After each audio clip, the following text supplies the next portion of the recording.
Welcome to the table. Go ahead, take a seat. I'm just about to begin. I am Midgarin, and I'm joined once more by a cast of wonderful and affordable role players. Tonight, we're going to start on a very sensitive topic. Honestly, it's the topic that every adventure should start off with. It's what is known as the adventure hook. There are good ones, there are bad ones, and we're going to break down what makes a good adventure hook, what makes a bad adventure hook, and some rules that maybe if you apply to your games, you'll have a little bit of a better time with it. Let's go ahead and introduce our cast for tonight. Of course, we have returning Thalor. Thalor, how are you doing today? We are on the DM side of this debate, you and I. And I'm doing very well. How about yourself? I'm doing quite fun indeed. And for our player side, we have Chief and Toxic. Chief, how are we doing? Good as always. Happy to be here. Awesome. And Toxic? I'm doing great, man. Thanks for having us. I'm very glad to have everybody here at the table. So, what makes a bad adventure hook? I know what's a bad adventure hook for me, and I definitely have several examples, but I would like to start off with some of you guys. What makes a bad adventure hook? I think for me, a bad adventure hook is something that doesn't leave enough room to let the players create the rest of the game for themselves. Like, they give you a lot of feedback, a lot of ideas, and sometimes the game takes a life on of its own, but then you have those hooks that's so closed-ended that there's no room to think outside the box. What do you mean? Do you have an example? I do, actually. I was playing a game it was a homebrew, and we were playing it out of a gaming shop, and the hook was a king had a traitor in his midst, and it was basically a art of deduction type deal. Mm-hmm. And we were suggesting ways to figure out who the traitor was, and whenever we thought we had something good planned, like we were gonna, each of us was gonna take a member of the inner circle, and we were just gonna watch them, and the DM was like, no, you guys can't do that, and when we asked why, he's like, well, I have it scripted out a different way. And we were just like, well, what does he want us to do? Like, I thought we were here to play a game. But what was the hook? What did he use to pull you into the story? Nothing. So there was no hook to that adventure. That was the lesson, that there was no hook. All right, gang. So rule number 1, have a hook. So have something that draws your character's attention. So I think a good hook has to be about context within what your party's already done. Mm-hmm.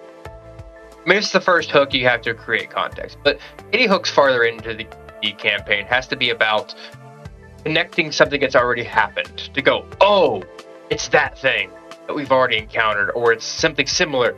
Like if I told you a hook about, you walk into a tavern, you smelled brimstone and fire, but you didn't look around and there was no fire.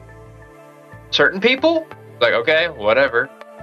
The right party that had already encountered a certain something that smelled like that, they'd be like, oh no, nope, it's that thing. You'd be hooked instantly.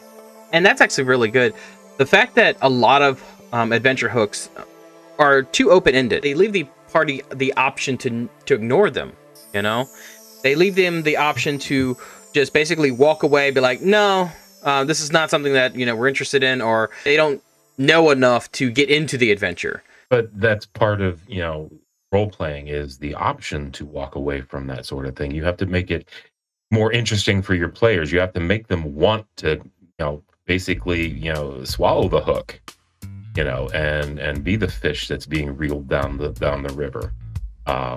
You have to make it more interesting and more seductive for them to want to be there, rather than go left instead of right at a mountain. You have to make them want to go right, but all the while not making it look like you're leading them to go right. Right. I had a character that all they wanted to do was just basically hunt monsters and, figure out recipes to cook them with. That was my entire character's thing.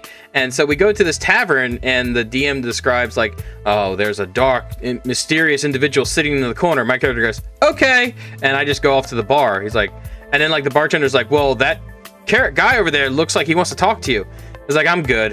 It's like, Yeah, I don't need to do that. my character was not interested in talking to that individual. It was like, I knew nothing about that individual. There was no intrigue that the individual gave me. Like, I was like, no, my character's just going to ignore that, you know? However, I'm working on my cooking achievement. Yeah. However, had the guy goes, you know, there's a rare wild boar that's, you know, only in this forest, my character had been grab his weapon and just like, time to go hunt some wild boar, and then whatever happens at that point, yeah, that's, you know, but my character's hooked onto that part of the adventure. Well, there's also the non-hook. This is a top DM secret. Sometimes we're just not prepared. We are not. And you just let the players write the story. Give them the barest of bare bones and let them lead you where they want to go, but you craft the story based on what they're giving you. So, do you have any examples of like a good adventure hook That I've used? Yeah, that you've used. My favorite one, honestly, is and I'm sure everybody's either heard of this one or done this one, but I love doing this one, is you wake up and you have no idea who you are. You have to figure it out. Or you wake up and you are confined in some sort of prison and you have to escape. And that leads to, you know, discovery of the main hook, but it's an initial adventure hook that gets people interested in what's going on. So you can have a main hook of, you know, the big bad trying to take over the world, but if you wake up in a prison shackled to a wall, you have no idea who you are, who these people are around you. You have to work together with people you don't know. For most adventurers, for most players, I feel that's something significant enough to make it want to work, and that's what I like using that one. If not constantly, obviously, but for a beginning of a campaign with new characters, new players, it's usually a good one to start with because it shows, you know, that they need to work together, and it leads, like I said, to the big bad or to the big bad hook. As someone that's been in your games, that's actually a very fun adventure hook, and I've done it several times where I've woken up, I'm in prison, and then I believe you were in prison for prostitution. Probably. I mean, but you were a guy. That was the best. I couldn't remember. So, you know, honestly, and this is totally off topic, but honestly, listen, okay, listen, adventurers, listen to me. You don't need to pay for a room at the inn. You don't need to do anything. Most of the times, your charisma is higher than like the normal townsfolk's charisma. Just go work at the brothel for a night, you know? You get paid, you get free bed and board. You got this, okay? Just stop being such a prude. You get free room and board at the gym. You can make some good money doing that, yeah. Yeah. Or paying for it, one or the other. Anyways, so where you like to confine your players, Thalor, my favorite initial adventure hook, how to get people into the adventure, is to basically blow up a building.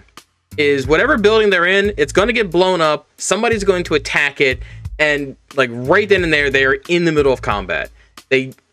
Most of the time, and they don't have that much of a choice. They either have to flee, and that starts sparking some questions, like, and then something will give chase to them, or they fight, and then basically the story takes off from there. So my favorite one is to get them right into the action. It keeps that pace up, it keeps them questioning, and it makes them want to know more about what is going on.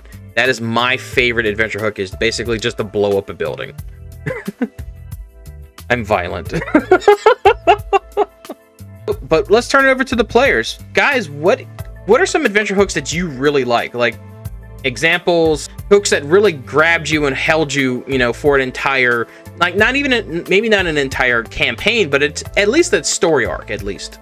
Just a short hook, going back to the waking up and not remembering who you are. Mm-hmm. You did something similar in a campaign recently. Oh, I did.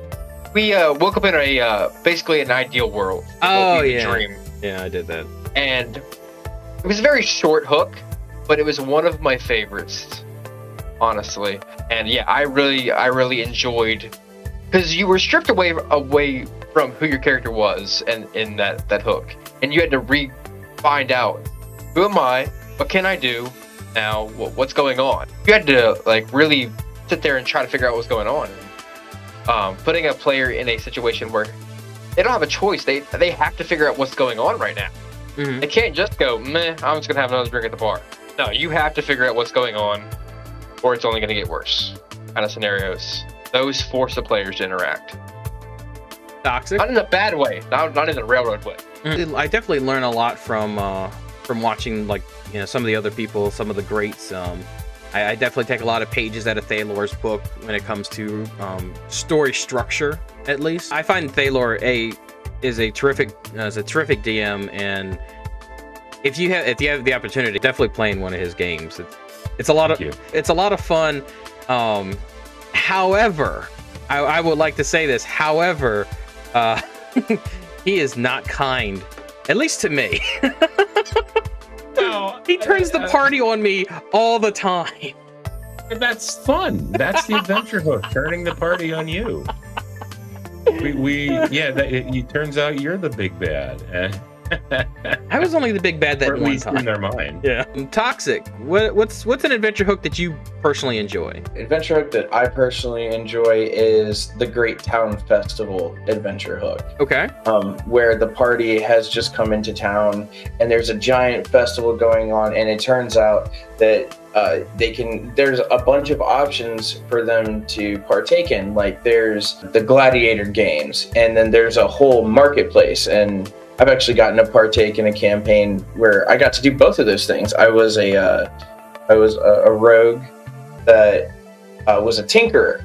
He made all kinds of little gadgets and gizmos and music boxes, but he also had a player. So I like to partake in combat.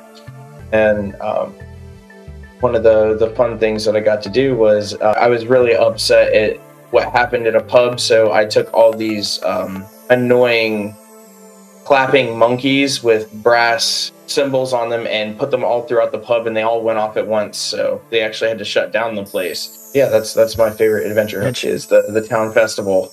The Festival of Cord, if I remember. Yeah, okay. So now we've been talking about like initial adventure hooks, like, you know, getting them into the story, getting them into the campaign, but what about like they're level 5, they've been adventuring for a while? How do you keep them engaged in the story? You got to keep coming up with even bigger bads, right, to come into it. And again, it comes down to letting them make the decisions, or at least letting them think they're making the decisions that lead to the next adventure that you want to do, that you've written out or that you have a module for. I mean, you can lead them, of course, if you have a good, snappy situation that they can do. But coming up with those on the fly, it's kind of, you know, in the weeds there. You might want to think about these for a while before coming up. For instance, let's say you need them to go to this castle and confront this king, and that's what's going to start the hook. But just telling them that, the townspeople telling them that we need you to confront the king, kind of boring. So you can have the king's knights come into town and just randomly kidnap citizens in front of them, or even assault the player characters themselves. And then the player characters realize that the knights that were there led back to this castle, which is where the king is, and they need to go confront the king after consulting with the people in the town. So, I mean, anything like that can be brought up on the fly if you need to, but, planning it's always a good choice. I had a similar story take place in one of my games. It was actually at level 5. Speaking of level 5, you get at level 5 and you're like, all right, you finally have some gold. So we had a shop day, and we all went into the shops. And halfway through figuring out what we wanted to do, what we wanted to buy, we were all split up. One of us got approached and we're like, "Oh, adventurers, we've heard of you. You did this and this. We need you to help because we've heard some people are getting kidnapped." Turns out one of our party member got kidnapped, and we didn't know it at the time. Told to be kept secret. We all tried to get back together and figure out what was going on. It was like a mystery, and that was a really good adventure hook. Trying to find our lost or kidnapped party member, and I really enjoyed that, especially because it was sprung in the middle of a shop day, which we thought wouldn't be safe, but you're never safe in D&D. Just to change gears here, I like the good old-fashioned murder mystery adventure hook.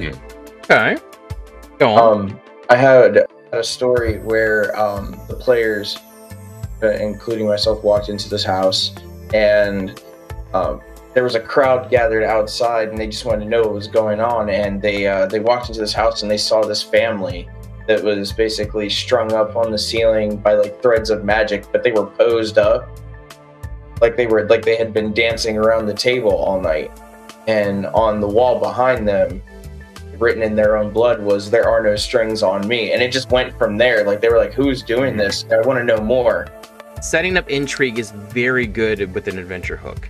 Making sure that there's a question that needs to be answered, and by the end of it, there is an answer. I feel that that's one of the more satisfying ones, because the more open-ended you leave it, the more that the players can actually start filling in the blanks. I absolutely agree. I think it's one of the intrigue portion. It leaves a lot in the way of where this can go and how they choose to go about it. It gives the players the opportunity to use more than just their weapons when it comes to approaching a story. One of my favorite people in the whole world.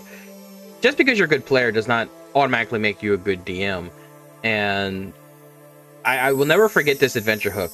We were at a tavern, and we were playing a round robin style game where, one of us was the DM, and then every week or after every mission we would switch off just to give us a little bit of a break. We just finished this mission where we had gone through, and the entire area was controlled by a mind flayer. We just slaughtered the mind flayer. We're all sitting at the bar having a drink. All of a sudden, this guy walks in and goes, "Man, I've had the best shave in my entire life."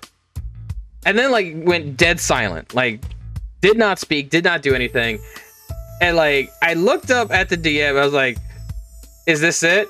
Is this the adventure hook?" And he goes, "Yep." I'm like, all right. And well, in a way, that to me, I'd be like, well, okay, that was an odd statement. Yeah. I want to know more. What the hell is he talking about? But it was just so out of the blue. I know this person that he did not have anything else planned for the night, so it was either go figure out this Sweeney Todd bullshit that we were about to get into, or just have an entire evening just at the bar drinking. So we were like, all right, let's go ahead and get it done with. But that is by far just the laziest adventure hook that I've ever experienced. And I would like the preferences. I do love this individual. This person is one of my favorite individuals in the entire world, but just lazy writing. Oh yeah. There was one that I did a while ago. Basically, the adventure hook was it's the apocalypse. Mm-hmm. The apocalypse is about to start. There's a countdown, and the city was being attacked by dragons, and then and this was set in Waterdeep and Forgotten Realms, and out came the Shadow Council, people to take on the apocalypse. And turns out that it was the apocalypse. It was a very, very long campaign, but they did manage to put a cork in it, as it were. But the whole hook was, these dragons are, they're out there shopping. They're like, I'm going to go get some rope, and I'm going to go get this, and this. I'm going to head to the magic district. And all of a sudden, the skies darken, and every known evil type of dragon is literally attacking the city. And that was enough for them. They were the chaotic good, lawful good people that they were. They wanted they wanted it all fixed. They went out there. And you have to keep that in mind, I think. You have to keep alignments in. With a truly neutral person care about that. No, not really. You got to craft your adventure hooks around your characters' alignments and what your characters would do. Pulling from the backstories, I find, is always a really cool thing when you're doing adventure hooks, because at least one person in the party is dedicated to making sure that this thing happens, because it's part of their story. It's part of what they're like to do. Now, at the same time, don't make sure it's not the only thing that's going on. There should be no main characters in Dungeons and Dragons, I feel, or any tabletop RPG. To be totally honest with you, definitely you need to rotate it. So pulling in multiple backstories, they may feel all disconnected, but if you read them, if you're clever enough, you can actually come up with something that will basically draw in half the party, if not all the party, to make an adventure hook that people can really sink their teeth into. But start with a question. Start with a question and make sure that the answer is you're going to need to take a fight into. They're going to need to do something to get that answer from. That's what's going to make a really good adventure hook. Chief, toxic. Do you have any really bad like stories for adventure hooks? Like things like, all right, well, let's just get this over with kind of thing. Yes, I do, actually. I was playing in a campaign with a DM who was very, very new, and he wanted to try his hand at running a game, and bless his heart, the story. I was trying to add, some surprise to it. Maybe I was giving him things to use like left and right, like in game, so that maybe he could take that and run with it, because I didn't see it really going anywhere. It was a bunch of townspeople had gotten kidnapped, and they were all being held up in the barn, and I didn't know that. And I accidentally set the barn on fire with everyone inside, and his story kind of ended there. So the part of my backstory is that I was a brewmaster. Mm-hmm. I was a creator of fine alcohols, but I liked to infuse magical properties into my alcohol to, just to add flavor to the story. So one of the brands of alcohol that I created, I basically created my own Fireball whiskey, but I called it Dragon's Breath whiskey. And when a person drinks the Dragon's Breath, they actually like shoot out a little bit of flame from their mouths. It's supposed to be like a mimicry effect. And I used it to set the whole barn on fire, because the only things I saw in there were bad guys. I didn't know that there were people inside, and I accidentally burned the barn down with all the hostages inside, and came to a screeching halt that night. Whoopsies. That's not good. Yeah, he just kind of stared at me with this look of horror, and I was like, "What's wrong?" And he was like, "Can you guys give me like 10 minutes? I just need like 10 minutes." And I was like, "Oh no, what have I done?" I think what Mid said was right. If you look into characters' backstories, there's a lot that can be used as like an adventure hook. And usually for me, using the characters' backstories against them, adventure hook to get them moving towards the right goal. I know that a town needs to be attacked. Are they going to really care if a town north of here was attacked, or if a town of the fighter character family was attacked? I think they would be more apt to head to there to get the adventure going, rather than just random town, being attacked by goblins or whatever. Using their backstories against them is always a good adventure hook. I got a question for the DMs here, because there was one time when I was a campaign where we were kind of stuck. The DM could not give us a good enough adventure hook. Leave town, because we liked it in town. So I'll set up a quick scenario, and you guys can kind of tell me what kind of adventure hooks you would put in place. Just generally, you don't know the full story, but so okay. we enter a town, and through some means we managed to buy a lot, and I mean a lot of property in this town, to the point we own this town. Mm-hmm. So we also had a party member as the leader of the guard, and we owned half the town's businesses. So we're just happy and content with being both the owners of this town at this point. But that's not D&D. So of course the DM's going to try to get us out of the town fighting things. How do you solve that party's problem, generally? Well, I think getting the players out of the town, that's the easy part. You can really do anything at that point. But I think I would personally have someone come in. I mean, and this may take a session to get it going, but have someone else come in and set up, rival businesses, and have the people in town go to those businesses and slowly sap away what the business that they're earning in this town. So that takes away their monetary value, and then have them directly sabotaged by these other people. Okay. And, leave a clue or two here and there that these are the people who've done it, and let them concoct some sort of revenge story in their head, and find out that, the person who's leading this group of people who has, assaulted their business and their town, lives, 20 kilometers, north of here in another town that has a stronghold, and let them craft their way out of it. Let them make them want to leave the town by making them, say, okay, well, this person's assaulting us. We need to fix this situation. I definitely like the adventure hooks where like something happens directly to the party. So one of the things that I've done is I've actually had I've had someone steal something from the party, and then basically they have to go into a chase, and that chase ends up like, oh, okay, now you got to go do this thing, you got to go do that thing, and so something like that may work where you have like one of the a bandit or you have a thief that's connected to the main part of the quest come in and steal something. That might be your best bet, or maybe not your best bet, but that's an avenue that I would go for. So basically, there seems to be 3 different ways you can take this. Oh yeah. No offense, Thalor, you took it hurt the party until they leave. They took it a more negative or more neutral, I'd say. And the DM I was running at the time took it as, all right, you guys like some money so much, we're just going to lure you away with more promises of money. See, that ends up in a multi-haul. I mean, of you being able to buy out a town.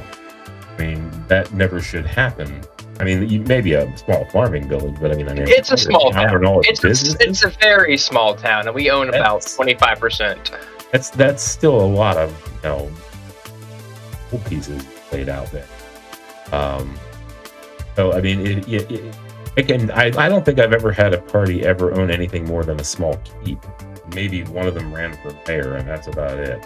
But yeah, I mean, luring them away with more money, in my eyes, would lead to a Monty Hall situation where it's just going to get worse when they're done.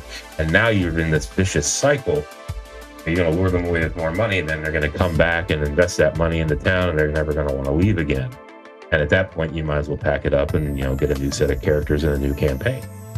I'll keep you updated on how the Monty, whatever you said. I'll keep you updated on how that goes because we're only getting richer currently. I joined the campaign.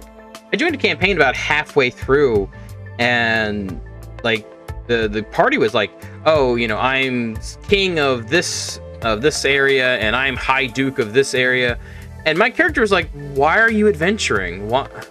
You have like, do you not have like guards, or can you not, like, oh well, we adventure for this. It's like, well, what happens if you die? What do you mean? If you die, then your kingdom is without a king, and like how do you work the chain of command? They're like, so I hadn't thought it through. Yeah, giving players like so much political power can in the long run hurt your campaign. Like, I know that, I mean, and granted, at level 15, at level 10, at level 10, you basically are demigods, the amount of abilities you guys can have. But at the same time, it's like political power and like magical power, I feel, are 2 different things. Like, there can be kings, there can be dukes, but then also you are a small collection of adventurers. You're not supposed to have all that power. You're supposed to be able to do like a job and then move on with your lives. That's kind of what adventuring's about. If you do want to be a king, that's fine, but I mean, that should be more of an end goal. If you want to own part of a town, again, that should be more of an end goal, because once you do it, you don't really have a reason to leave. That should be a retirement goal. Yeah. So for me, well, there's a philosophy that people run away from pain more than they run towards pleasure. So, like, depending on your no kink shame. But so, like, if you hurt the party, or if you take something away from the party, and you're like, well, you have to leave to get it, then they're more apt to do it versus, well, here's, oh, I'll give you 500 gold pieces. Well, I have all this money anyway, so what is that? What is like another 500 matter to me? Yeah, I mean, sometimes the incentive and the adventure hook is, I'll pay you. Yeah. And if there's no incentive there to be paid because you have so much money as it is, there's no way you're going to get them out and adventuring unless they're stupid.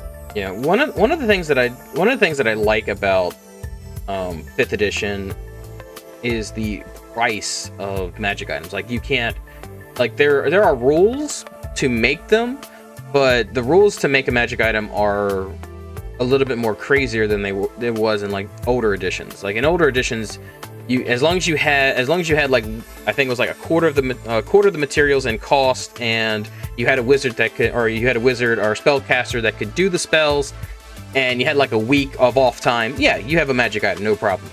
But magic items are extremely rare and expensive in the older editions, and so just by having that, you have reasons to adventure, because like your starter equipment, your starter magic items are not going to do anything to the higher level creatures, and so you have to hoard your money, you have to collect it, and so at higher levels, 500 gold is not going to mean anything to you, because the thing that you want costs hundreds of thousands of gold. And let's be honest, a small little fishing town or a small little farming village is just not going to cut it for you. It's funny you would mention that, because that's the exact reason that our wealthy group is still adventuring, because we're wealthy, but we all want super rare magic items that are sitting in a big city not too far from us, that are for sale for ridiculous amounts of gold. Then why aren't you in that city trying to, like, why are you staying at that small town instead of adventuring out? Oh, we're adventuring now. Okay. Now that he's brought up to attention that these things exist, you can purchase them if you get hundreds of thousands of gold. Which we have lots of gold, but not hundreds of thousands apiece. Right. You guys actually just sparked another adventure. Go ahead. The Art of the Deal. Okay. Alright, so I know I'm supposed to be speaking to the player, but I can't resist this because it's too good to pass up. I have an NPC. His name is Sharif. Sharif is a traveling merchant from the Far East. From the rolling sands of the Northern Asia, all that. He speaks with a heavy accent, but what he likes to do is he likes to make deals with players, and it has them sign a contract, and saying, hey, if you go get me these things, these resources, I will pay you for your services, and not only will I pay you, but you get to keep whatever you find along the way. I don't care what it is. Whatever you find when you get there, it's yours. And but they most of the times players, they don't ever really read the contract. So in the fine print, there will be, if you break this contract, it summons an inevitable to come after you, and that is a hook in of itself. Well, that's a death sentence in of it itself. If you break a contract and you get an inevitable sent after you, that's not no bueno. It's not fun. I wonder what happens if I break my contract in a certain game. Depends on what contract. Yeah. Like what contract are you talking about? The one I signed in your game. You signed a couple of contracts in my game. You're gonna have to be more specific, I guess. True. We'll figure that out if it ever comes to that, I guess. Okay, sure. As a player, as a former player of one of his mini games, I highly suggest that you do not do that.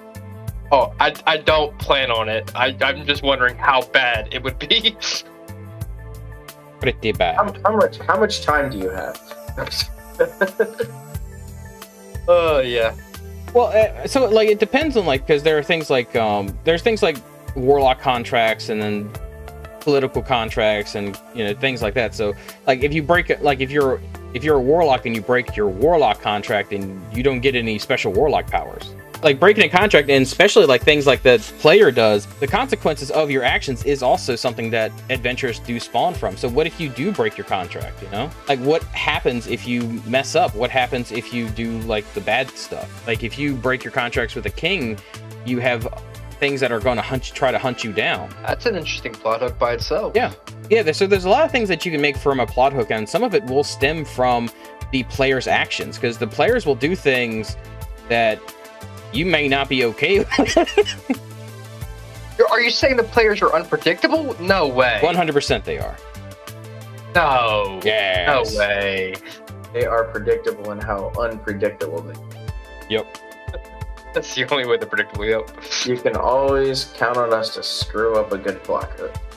I can every single time. One plot hook I had, and the passing of an inheritance down to the player character, and this inheritance was a chest full of goodies. Now, enough to start off a good adventuring party with enough gold to to deck them out for level stuff, and a very, very, very odd in there, a silver sword that turns out to be a Githzerai. Oh yeah. And as soon as that is in the open air, it starts basically yelling, "I'm over here," to all the Githzerai, Githyanki in the area, and they don't stop until they either have the sword back or you are dead. Right. And they have the sword back. They're very protective about that. So that's a one way of getting them moving out of their town towards some of the smaller adventures you want to do. Have them being chased by something. There's a writer's tool that really good writers that they use, and that is basically putting pressure onto the main characters or putting it onto the characters and just basically don't letting up. Making like the most trivial thing seem like it's going to affect everything. The higher up a level a character gets, and the more that the party stays together, everything starts to become a little bit better or a little bit harder for the characters. If one character goes through hardships, one character goes through trouble, the entire party goes through the same thing. Oh, Bob, I believe you read that book recently. That's my Bible right there. But we shows. Yeah. I do feel that hooks, or especially adventure hooks, need to be something personal or need to be something captivating. Has to have at least one of those two elements. If it's neither or, then the players are not going to care about it. The players are not going to take the bait. They're not going to get hooked. I feel that a good adventure needs to start off with something enticing. It needs to start off with something either personal or needs to start off with a big question. And at the end of it, there should be some type of reward. Once that adventure's over, they have that question. There should be other questions that need to be answered, and that's where the other adventure hooks happen. If you have a random adventure hook, they might take it, but making it seem like they have a choice and them actually having a choice are entirely two different things. Would anybody here agree with me? Yeah, definitely. I'd also say you have to break character during the adventure hook. Ask any question, going like, no, it's a bad adventure hook. Be better next time. If they break character during your adventure hook, it wasn't a good one. Wasn't a good one. There are definitely some adventure hooks that need to be, like, some archaic adventure hooks, I feel, that need to be taken away. There are things that are commonplace that I feel like, yeah, they were good, years ago, but they've kind of gone to the wayside. Things that we don't need anymore. I feel like, just saying, just someone come up to you and saying, "Adventurers, I need your help." Well, yeah, sure, why not? But I mean, like, it's not engaging, For me, that's just too generic. For me to just, someone says, "Oh, you're an adventurer, so therefore you need to help me." It's like, no, I don't. No, the fuck I don't. I'm not here for that. I'm not here to, I'm not here to save your town. I'm not here to, do that thing. I'm here for my own reasons. That may be a kind of a shitty character, but that is a character. That is a character that someone is going to play. And as a DM, you need to know the kind of characters that you are. And I believe Thalor said that a little bit earlier in this program. Understanding who your characters are is going to help you later on down the road when designing your adventures. Because, some of them won't care. They won't give a rat's ass about, this small fishing village or the small farming town that somehow has a lot more money than it should. No shade towards your DM there, Chief. Yeah, he's relatively new. Yeah, and that's fine. That's fine. Have him watch this. Maybe he'll get some ideas. Maybe. Always be plugging. For me, like, if you go back to listen to some of the Sunday Nights adventures that we're doing, and we'll be starting up again fairly shortly. I'm looking forward to that. You would find that I don't use traditional adventure hooks. I usually either start a fight. At one point, actually, It was really fun, where I had the players play NPCs and basically just get outright slaughtered. And so the players actually had like above board had reasons to go out and fight this thing. And then I got their actual characters to care about the whole setup. So I got them on both fronts. It was a lot of fun for me. But definitely make it more personable for any DMs out there, or for anybody that wants to learn a little bit more about story structure. You know, get to know your characters, get to know who they are, and then you can design much better stories around that, and then much better hooks, because they're going to care more. And getting a player to care about your story is half the battle. The other half. Violence. It beat me to it.